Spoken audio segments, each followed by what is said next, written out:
I feel amazing. It's my first pro win, at least as a middle distance athlete. And yeah, it was just one of those days today where everything was clicking. I really enjoyed the course. It was a weather that suits my abilities, suits my strength. I really felt comfortable out there and super happy to take the win. Okay. So was there a moment in the race today that, like everything clicked? It was like pivotal for you that made you win this?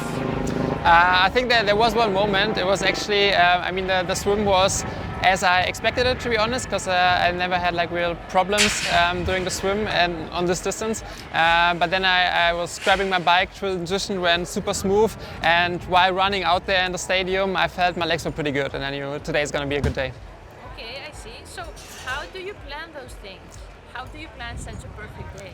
It's actually super difficult. Just yesterday I had my dad accompanying me here, and I was just realizing it's my first time racing under these conditions. Normally I have to take a lot of salt, for example, in my bottles to make it through the finish line. And with this weather you don't really need salt, I think. So I still took a little bit, but it's so complex. It's always different with like different courses, different weather, different competitors, different race dynamics. We had a super fair race here with the race ranger and a 20-meter rule. That was amazing, and I think we should make this a standard in professional triathlon.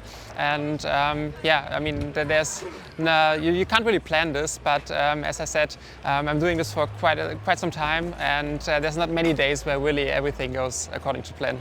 Okay, and what did you learn about yourself today?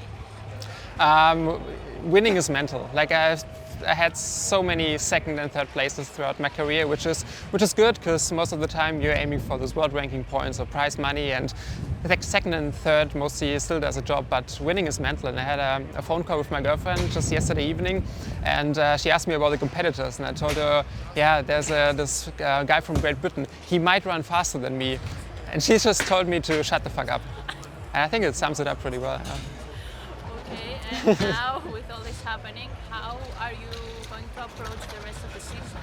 I think with a bit more self-confidence. I mean, on this distance you don't have too many triathlons throughout the year, and I was planning to build through the races, but still, like, you do so much training in between these races, and you always hope that this will play out in the race. And sometimes it does, sometimes it's not. Sometimes it goes back to your training, and mostly not. So it's very difficult, yeah, but I think with a race like this in mind and knowing that a course like this suits me, I think I'm confident to keep on making good decisions. Yeah. Okay, and what is one thing you would say to athletes that, you're becoming an inspiration right now, you won a race, so what would you say to someone that feels inspired by you?